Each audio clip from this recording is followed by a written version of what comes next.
TVU, Canal Universitário de Fortaleza.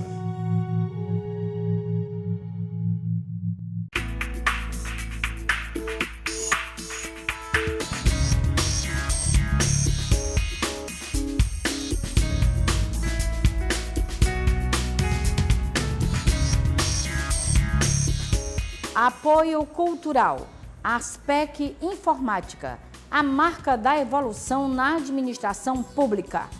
Revista Ceará e Municípios, há 15 anos integrando a capital com o interior. Crateús completou no dia 15 de novembro último 100 anos de criação. A data foi comemorada com uma extensa programação, homenagens a filhos ilustres da cidade, que tem como município-mãe a cidade de Luiz Correia, no Maranhão.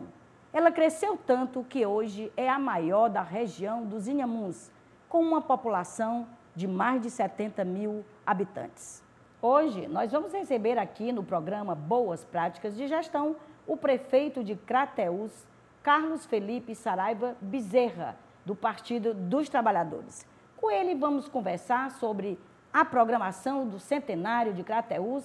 Vamos falar sobre política e sobre sucessão municipal. Prefeito, muito obrigada pela sua presença aqui conosco. É uma honra conversarmos sobre Crateús, né? Afinal, somos também da Zona Norte, temos uma relação intrínseca com Crateús. Me lembro que eu, criança e ainda adolescente, pegávamos o trem para passear em Crateús, que era o fim de linha, né, da antiga Refesa. Mas, prefeito, eu gostaria que, inicialmente, o senhor apresentasse aos nossos telespectadores a sua cidade. Bem, primeiro eu queria dizer da honra de estar com você, Silvana Frota, dos Frotas da região do Sobral, né? Pois é. Dos quais nós tivemos a oportunidade de homenagear um familiar da senhora. O desembargador Byron Frota, foi um dos 12 homenageados. Ah, ótimo. Mas como a gente estava conversando, Crateús é uma cidade do centro-oeste do estado, fica nos sertões de Crateús, fazem parte da micro-região do sertão de Inhamuns. Ao todo são 15 cidades, que tem lá 440 mil habitantes. Em Crateús são mais de 70 mil. Portanto, é a maior cidade da região do centro-oeste do estado. A história de Crateús é muito interessante, Silvana. Ela começou com o seu desbravamento, na verdade, já era habitada pelos indígenas, os caratis. O bandeirante Domingos Jorge Velho, ainda no século XVIII, esteve para aquela região. E, a partir dali, ela passou para uma família de uma senhora da Bahia, uma baiana, Luísa Passos, que comprou da herança da viúva do Domingos Jorge Velho. E em torno dessa herança, ela doou o patrimônio para o Senhor do Bonfim, trouxe a imagem do Senhor do Bonfim lá da Igreja do Senhor do Bonfim, em Salvador, a lombo de burro, para Crateús, e em torno da fé da igreja, que se colocou ao lado das margens do Rio Puti, se desenvolveu aquela cidade. Então, foi uma cidade muito importante, porque ela ficava no entreposto entre o estado do Piauí, a antiga Oieiras, hoje Campo Maior, uma região muito grande, e Teresina, e Parnaíba, e o Ceará com Sobral e Fortaleza. Então, ela funcionou durante muito tempo como um grande entreposto comercial. Pertencia ao Piauí, mas em 1832, ainda pertencendo ao Piauí, se transformou em Vila Imperial, em homenagem ao imperador, ao jovem imperador, né, que estava saindo Dom Pedro I e começando Dom Pedro II, na regência, e homenagearam como Vila Imperial. Quando foi em 1880, por decreto dos dois governadores, do estado do Piauí e do estado do Ceará, fizeram uma permuta entre a Vila Imperial e o porto de amarração, que hoje é Luiz Correia. Então, com isso, permitiu que o Piauí tivesse o acesso ao mar. E o Ceará ganhasse essa vasta área de terra, que foi o Crateús. Em 1911, passou a condição de cidade. Portanto, nós fizemos o centenário. Como ela é hoje? Hoje é uma cidade que vive um momento muito bom. Uma cidade com mais de 70 mil habitantes, uma cidade que tem um comércio muito forte, uma cidade que ganhou, esse ano, inaugurou um campus do Instituto Federal do Ceará, e ganhou também um campus da UFC. Uma cidade que já tem a UES, que já tem a UVA, que já tem uma faculdade privada, que é a FPO. Portanto, uma cidade que está se transformando num grande polo universitário da região. Ok. Então, é essa cidade hoje, que tem um comércio forte, tem uma ovinocultura forte, nós somos o terceiro maior ovinocultor do estado e o segundo maior produtor de mel apicultor do estado.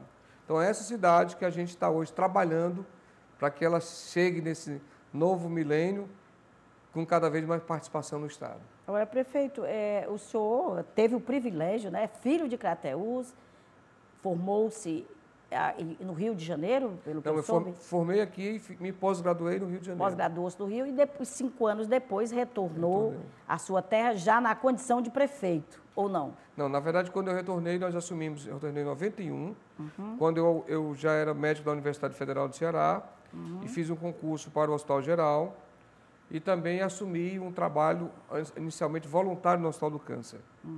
E passei aí voluntariamente a Crateús, trabalhando voluntariamente, desde 93, trabalhei bastante tempo como voluntário para prestar serviço à minha terra.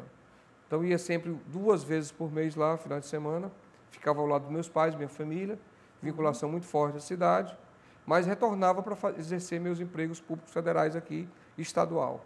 Okay. E, dado esse vínculo, esse trabalho, a gente foi convidado para disputar, pelo PCdoB, uma vaga de prefeito.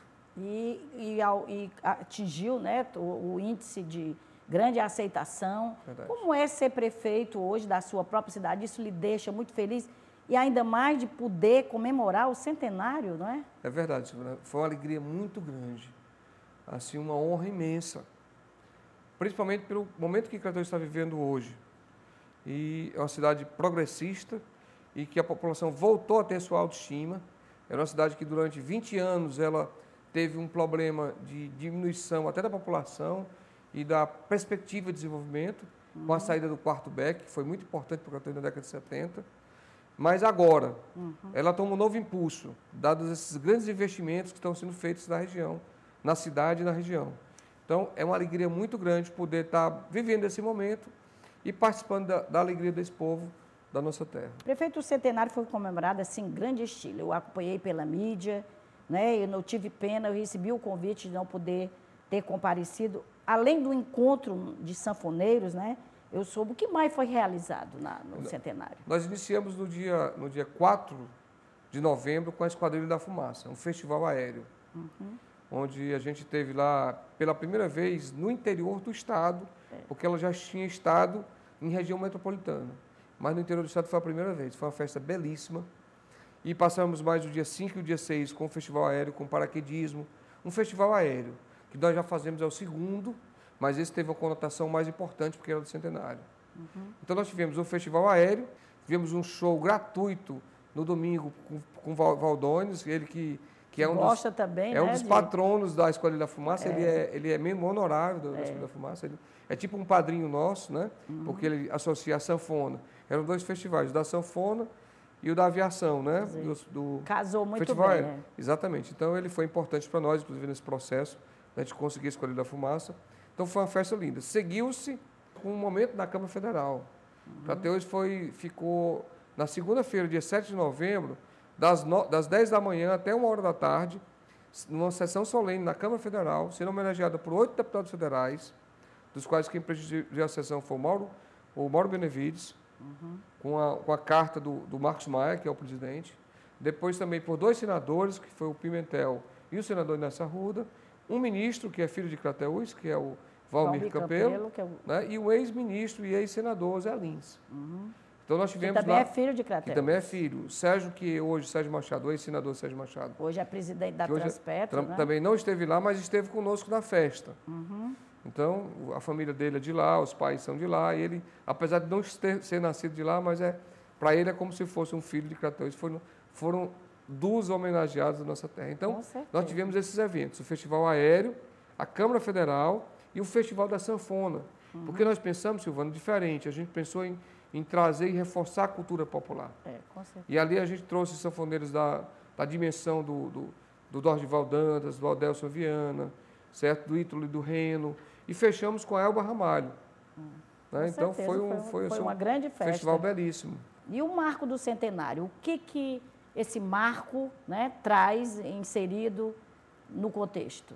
do Centenário. O marco que a gente colocou lá no Centenário, a gente não procurou fazer uma obra de concreto e nem uma praça. O marco do Centenário foi uma obra de arte de um grande e premiado gravador, que é o Almedinha, já premiado na França, Paris, na Itália, no Brasil, expôs várias vezes no Museu de São Paulo. Aqui mesmo foi premiado, a última premiação da Unifor foi ele, está ganhando uma passagem gratuita para a Itália. E ele fez um mural no teatro, em estilogravura, né, numa figura muito bonita, com um grande sincretismo religioso. Então, assim, esse foi o marco. Marcou para Crateús também esse momento que ela está vivendo. O marco, imagine conseguir um campus da Universidade Federal para o Ceará, em Crateús. Imagine inaugurar um campus do Instituto Federal do Ceará no ano do centenário. Então, imagine conseguir o 5º maior lago do estado no ano do centenário. Então, essas coisas marcaram realmente também o centenário. Com certeza. Prefeito, a cidade chegou ao centenário, cresceu muito durante todo esse 100 anos, né? Quais são, assim, os principais avanços e conquistas que o senhor poderia colocar como importantes para este crescimento de Crateús? Acredito que o fortalecimento do ensino superior, através da conquista desses 2 campos. Esse é marcante. O outro ponto marcante é a conquista do Lago Fronteiras, que deve estar iniciando a qualquer momento. Como é o Lago? O Lago Fronteiras é um lago que vai barrar as águas do Rio Poti, que é a 4ª maior bacia do Ceará. Você sabe que o Rio Poti é um rio que tem hoje uma área muito grande irrigável. Poderá se transformar com certeza no pequeno Baixo São Francisco, quando a gente junta o Lago de Fronteiras, que ele vai estar no limite. A gente chama Lago Fronteiras por quê? Porque ele fica no limite entre o Ceará e o Piauí. E ele vai ser muito importante, Silvana, porque ele vai diminuir as cheias também lá em Teresina. Porque as grandes cheias em Teresina é quando ocorre a confluência entre o Rio Poti e o Rio Parnaíba. Então, nós vamos ter a oportunidade de permitir a irrigação, tanto a justante quanto a montante, e ao mesmo tempo ter uma grande reserva hídrica que vai fazer parte do cinturão das águas, né?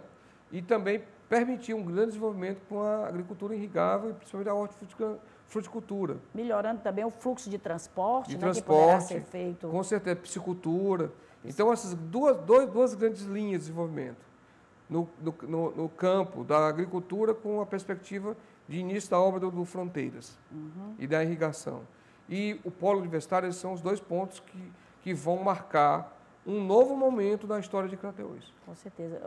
Prefeito, eu gostaria que o senhor falasse um pouco sobre Dom Fragoso, né? A gente sabe que ele é um bispo, né? Que tem uma marca indelével no crescimento da cidade. Foi muito oportuna a sua pergunta. Inclusive, no desenrolar da história, que nós paramos em 32, na década de 60, ele chegou lá em 64 e ficou por mais de 20 anos em Crateús. E nesse período, ele foi extremamente importante. Ele foi quem começou a organizar as comunidades eclesiais de base, que deram à população da região do Ceará e do mundo a possibilidade de fundamentar teorias como a teoria de Leonardo Boff, que é a teoria da libertação. Então, lá ele colocou na prática o que o Leonardo Boff colocou no livro. E essas raízes que ele plantou serviram para Crateús, foi sempre uma cidade muito, muito libertária e muito contestatória. Pra você ter uma ideia, na década de 30, vários crateuenses foram presos, porque se opuseram ao recente Estado Novo, que era um regime meio ditatorial. Na década de 60, com as comunidades eclesiais de base, muitas pessoas foram presas nos 60 e 70, muitos foram treinados dali foram para o Paraguai, por exemplo. Entendeu? Então, pessoas da importância do Padre Ananias, por exemplo, Gilberto, que foi assessor do presidente Lula, tiveram ali sua formação. Então, Crateús, assim, é uma cidade que ela foi luz na formação de um novo tempo, onde se passou a se perceber que a distribuição de renda, né, ela era importante para que o mundo vivesse melhor. Hoje, você está vendo que a Europa e os Estados Unidos estão vendo pior por quê? Desde a década de 80, que a distribuição de renda vem piorando nos Estados Unidos. Melhorou um pouco com a era Clinton, mas nos 2 governos Bush, tanto pai quanto filho, concentrou. E quando concentra renda, olha o que acontece. Com certeza. Agora, prefeito, vamos falar um pouco, então, das obras da sua administração. Eu já conversei aqui no programa, boas práticas de gestão, que é a sua esposa, que é a secretária de ação social nos trouxe aqui, falando de obras como, por exemplo, a questão da habitação. Me impressionou como cresceu, né, a oferta de casas populares na cidade. E também eu gostaria que o senhor falasse um pouco dos restaurantes populares que a cidade tem. Pronto, nós temos a alegria de ter a única cozinha popular que oferece para aquelas pessoas realmente carentes, com base na avaliação da assistente social, uma comida de qualidade gratuita. E comprando o alimento do agricultor familiar. Então, lá com isso, nós conseguimos resolver e reverter uma situação de carência alimentar num bairro importante e ser formador de boas práticas de alimentação. Hoje nós estamos com a cozinha popular e estamos trabalhando já mais 2 cozinhas experimentais e já conseguimos, através do governo federal, fomos os 2 municípios do estado de Ceará que conseguiu um banco de alimentos, que vai permitir que os alimentos produzidos pelo empresário, pelo médio empresário e pelo agricultor familiar possam ser armazenados numa estrutura que permita a exportação, bem como um consumo mais adequado. Então, nós estamos lá terminando um abatedouro, que, por incrível que pareça, a cidade estava há 20 anos sem um abatedouro. E é hoje até uma exigência, né, do Ministério, nós tem que ter um abatedouro modelo. Exatamente. Nós conseguimos, com o apoio do governo federal, com o apoio dos nossos senadores, dos nossos deputados, a gente tem sempre que agradecer a todos eles, os 3 senadores, em especial o Inácio Arruda, também muito bem o Pimentel e o Anísio Oliveira, e bem também como os deputados federais da região, que foram votados e que nos ajudaram muito, como o próprio Guimarães, como o Chico Lopes, como o João Ananias, como o Guarda Pereira.